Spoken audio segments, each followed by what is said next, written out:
Episode 14 The Glory ini dimulai dengan memperlihatkan pria bertato yang disewa Dong-yun sedang mengalokasikan mayat Myung-oh di luar gedung. Dan setelah itulah polisi mendapatkan kabar telah menemukan mayat. Polisi korup itu dan Park Yeon-jin pergi ke tempat di mana mereka menyimpan jasad Myung-oh. Akan tetapi jasadnya sudah menghilang. Hal ini dikarenakan Dong-yun dan Yeo-jung sudah menjalankan rencananya. Lalu polisi korup itu mulai panik dan dia berusaha menghubungi pengurus jasad Myung-oh. Akan tetapi, sang pengurus tersebut telah mengganti nomor dan tidak bisa dihubungi.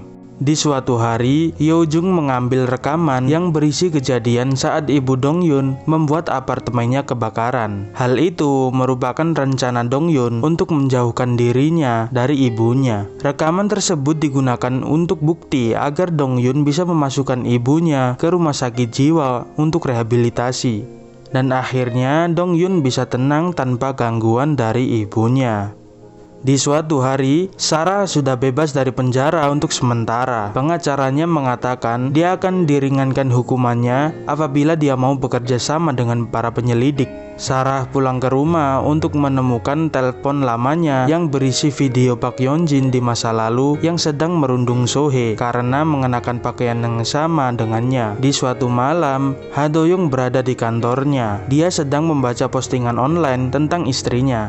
Setelah itu, dia meminta Dong-yun untuk bertemu. Ha Do-young ingin tahu kebenaran tentang postingan yang viral di media sosial itu karena dia memiliki sedikit keraguan. Setelah berbincang-bincang, Dong-yun memberikan alamat rumah orang tua Sohee dan menyuruh Ha Do-young untuk langsung bertanya ke ibunya. Ha Do-young mengetahui bahwa jasad Sohee masih disimpan di kamar mayat, tetapi dia tidak tahu jasadnya disimpan di rumah sakit mana. Dia bertanya ke Dong-yun, "Di rumah sakit manakah jasad Sohee berada?" Dong-yun pun menjawab bahwa jasad Sohee ada di rumah sakit umum Seouljo. Dan di saat itulah semua yang dipikirkan Ha Do-young menjadi masuk akal, mengingat bahwa keluarga Yeo-jung adalah pemilik dari rumah sakit umum tersebut. Di situ Ha Do-young menyadari sesuatu, bahwa Dong-yun telah melindungi Ha Ye-sol, padahal dia bisa saja menggunakannya untuk menyiksa Park Yeon-jin. Dong-yun tidak melakukan hal itu karena jika dia melakukannya, itu akan juga menyakiti Ha Do-young, mengingat bahwa Ha Do-young adalah orang yang tidak bersalah dan hanya terseret ke dalam masalah istrinya itu. Akhirnya, Ha Do-young bertanya kepada Dong-yun, apakah dia benar-benar akan menemukan kebahagiaan setelah balas dendamnya terlampiaskan? Dong-yun pun menjawab, Dong-yun berharap untuk cukup bahagia sampai akhir hayatnya. Di suatu hari, saat Park Yeon-jin pulang, dia mendapati Sarah yang menunggunya di rumahnya. Dia menuduh Park Yeon-jin telah mengkhianatinya. Saat mereka berbicara, Park Yeon-jin menyadari bahwa pernak-pernik yang ada di tasnya telah menghilang. Hal itu dikarenakan dia marah-marah saat dia berada di rumah duka.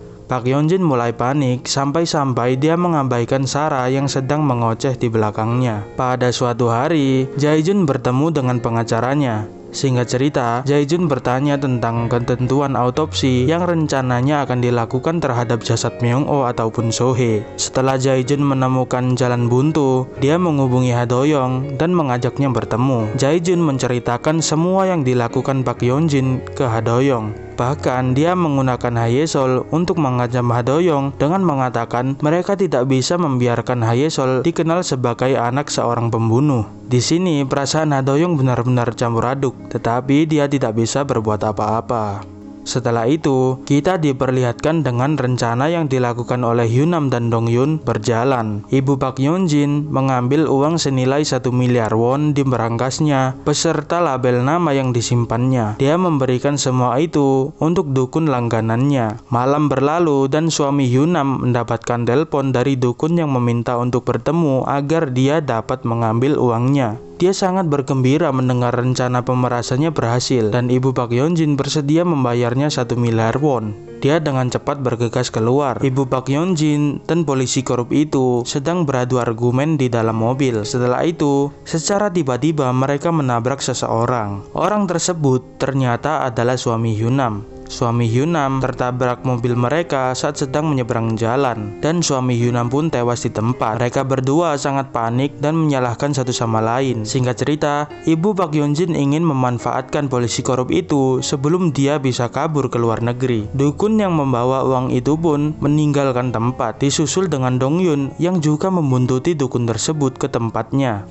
Pak Hyunjin mendatangi rumah duka sekali lagi. Singkat cerita, dia menyelinap ke dalam untuk mencari pernak-pernik yang dia jatuhkan. Sayangnya, Yeojung juga datang. Saat Pak Hyunjin bertanya kenapa Yeojung berada di sini, Yeojung mengatakan bahwa dia pemilik tempat ini. Di situ, Pak Hyunjin berusaha memberi alasan. Tetapi karena Yeojung sudah tahu semua penyebabnya, dia membiarkan Pak Hyunjin bertindak seakan-akan dia tidak bersalah. Akhirnya, Yeojung memberinya benda yang sedang dicarinya. Lalu dia memperingatkannya untuk mengemudi dengan aman agar tidak terjadi kecelakaan. Saat dia pergi, Pak Hyunjin mendapat pesan dari ibunya yang memberitahukan bahwa dia ada di kantor polisi dan memintanya untuk datang. Di kantor polisi, ibu Pak Hyunjin dan polisi korup itu memberikan pernyataan mereka tentang kejadian kecelakaan tersebut. Sang polisi meminta ibu Pak Hyunjin untuk menemui keluarga korban dan meminta damai agar tidak ditindak secara hukum. Detektif yang menangani kasus Myung-oh sedang mewawancarai Dongyun. Detektif itu mendapati bahwa Dongyun adalah orang yang memberikan informasi kepada Myung-oh. Dongyun mengatakan memberi informasi adalah bukan tindakan ilegal. Saat detektif itu bertanya tentang kejadian yang sebenarnya, Dongyun mengatakan dia sudah memberitahu semuanya, tetapi detektif itu tidak percaya terhadap Dongyun. Akhirnya, detektif itu membuka pikirannya untuk mempercayai Dongyun dan menyelidiki kasus ini dengan bukti yang diberikan Dongyun. Dongyun juga mengingatkan tentang temuan bukti berupa korek api dan memintanya untuk melakukan tes sidik jari atau memeriksa apakah ada DNA yang tertempel terhadap benda tersebut. Semua hal ini membuat keadaan Pak Hyunjin sangat rumit. Pak Hyunjin menjemput ibunya dan segera bergegas pergi ke tempat dukun Hyunam yang bertingkah seperti istri yang berduka agar tidak ada yang mencurigainya sebagai bagian dari apa yang menyebabkan kematian suaminya. Pak Hyunjin yang mendapat kabar bahwa suami Hyunam meninggal karena ditabrak oleh mobil ibunya. Para polisi yang akan menjalankan tes pencarian DNA yang tertinggal dalam bukti tersebut, dukun yang melakukan ritual yang direncanakan Dongyun, dan dia bertindak seolah-olah seperti dia dirasuki oleh roh Sohee. Sampai-sampai Pak Hyunjin mengingat kejadian di masa lalunya saat dia membunuh Sohee. Dan episode 14 ini diakhiri dengan Pak Hyunjin yang menjadi sangat-sangat panik dan disaksikan oleh Dongyun di belakangnya.